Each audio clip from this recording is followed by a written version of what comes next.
Nowy Jork jest na liście 10 najdroższych miast na świecie. W dzisiejszym odcinku opowiem Wam, ile kosztują mieszkania i pokoje w Nowym Jorku. Zapraszam na nowy odcinek Polki w Ameryce.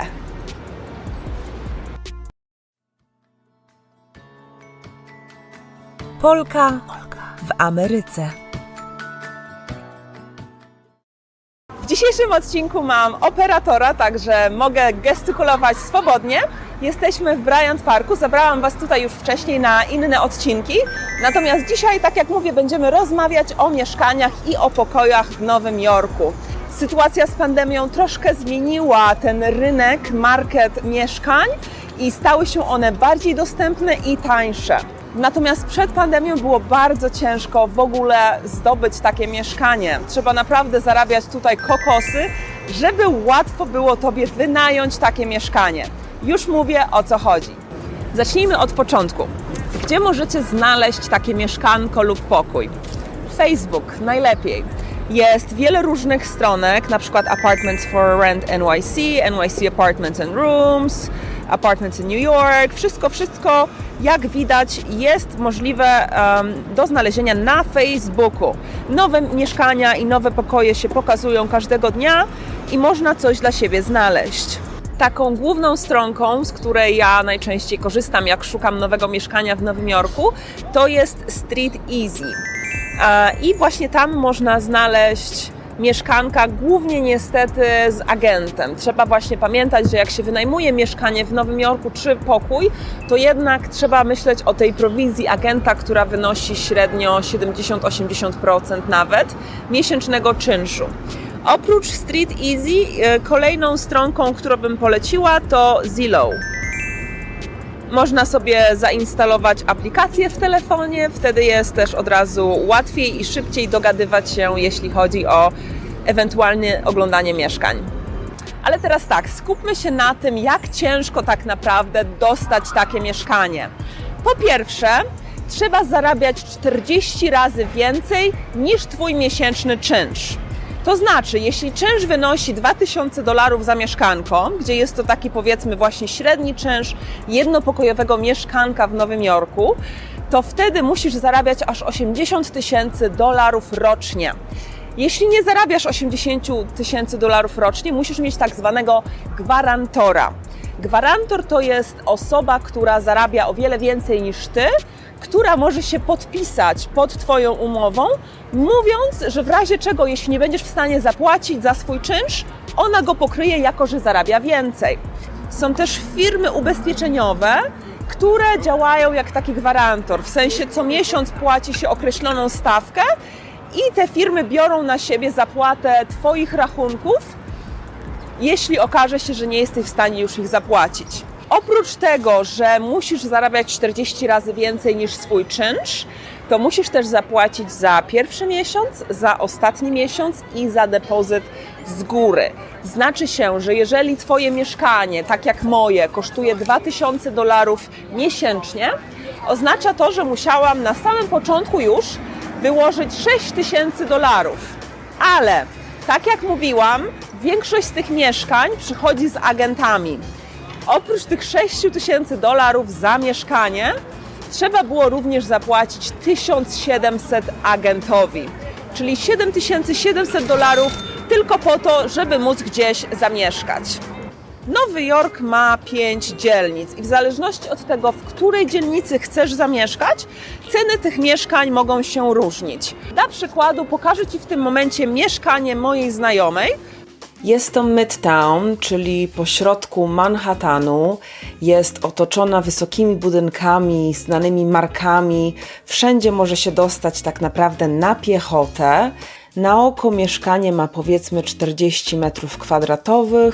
Jest jeden pokój, duży pokój połączony jest z kuchnią, z sypialni idzie się do łazienki. Też są dwie wbudowane szafy, natomiast mieszkania przychodzą bez mebli. Podobnie pokoje też często są nieumeblowane, także trzeba się najpierw upewnić. Natomiast w związku z tym, że mieszkanie zostało wynajęte podczas pandemii, zapłaciła $2500 za miesiąc gdzie wcześniej przed pandemią mieszkanie to kosztowało 3900. Jak wybuchła tylko pandemia tutaj w Nowym Jorku, to ludzie zaczęli uciekać z miasta. I jednym właśnie z głównych czynników były ceny tych mieszkań. Williamsburg na Brooklynie, Long Island City w Queens, to są te takie miejsca, które najwięcej kosztują, są najdroższe te mieszkanka. Jeśli chcesz wynająć tylko pokój, to jest to, myślę, w granicach między 700 a 1500 dolarów znajdziesz coś fajnego, w zależności też od dzielnic. Na przykład polskie okolice to jest Ridgewood, Glendale i jest jeszcze Greenpoint, z tym, że Greenpoint już jest na tyle blisko do Manhattanu, że te ceny już rosną. Jeśli chodzi o inne okolice, to najtańsze, myślę, mieszkanka i pokoje można znaleźć na Staten Island. Podobnie z Bronxem. Jest to też jedna z tych części miasta, która jest dosyć tańsza. I jak ja mieszkałam na przykład na Bronxie, to za taki pokój płaciłam 650 dolarów. Im dalej też w Brooklynie, im głębiej idzie się w ten Brooklyn, tym też te ceny spadają. Zapomniałam jeszcze o jednej stronce, która nazywa się Gypsy Housing, też jest olbrzymia. I na niej można bardzo dużo znaleźć i subletów, czyli że na przykład wynajęcie czegoś na 2-3 tygodnie nie trzeba na cały miesiąc. I dla przykładu zobaczmy, że na przykład jedna sypialnia w 4-pokojowym mieszkaniu za 850 dolarów blisko Harlemu na Manhattanie to nie jest w sumie zła cena. Często też zdarza się, że ludzie, tak jak ta dziewczyna, szukają kogoś, z kim mogą razem wpisać się na umowę.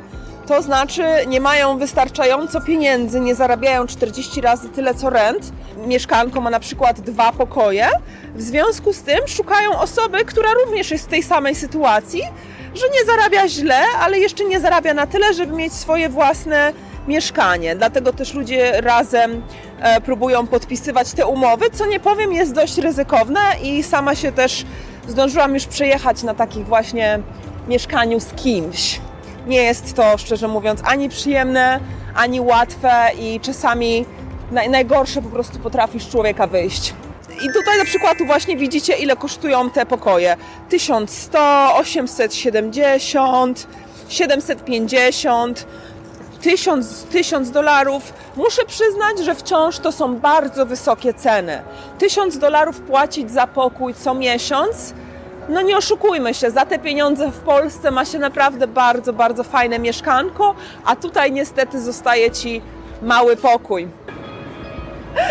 Stan Nowy Jork zniósł teraz te prowizje agenckie, także jakbym wynajęła moje mieszkanie dosłownie 2 tygodnie później, to zaoszczędziłabym 1700 dolarów, także takie są realia. Co jest też fajnego? Można oglądać tych mieszkań ile się chce i jakie się chce. Mam znajomych, którzy dla fanu poszli zobaczyć, jak to jest mieszkać, jak to by było mieszkać w mieszkaniu, które kosztuje 17 000 dolarów. Za 2000, tak jak ja, też da się fajnie pożyć. Także to tyle, jeśli chodzi o te ceny mieszkań i w ogóle wynajęcie mieszkania w Nowym Jorku. Pandemia dużo zmieniła, ale zawsze pamiętajcie, wszędzie są dostępne informacje online i w razie czego też dawajcie mi znać, chętnie pomogę. Jeśli szukasz mieszkania, chętnie doradzę. Mieszkam już tutaj od 6 lat i wiem, w które dzielnice można się pakować, a które lepiej unikać. Także pozdrawiam Was serdecznie z Nowego Jorku. Dziękuję Ci bardzo, że jesteś. Cieszę się, że miałam operatora, bo mogłam sobie gestykulować. Pozdrawiam, pa!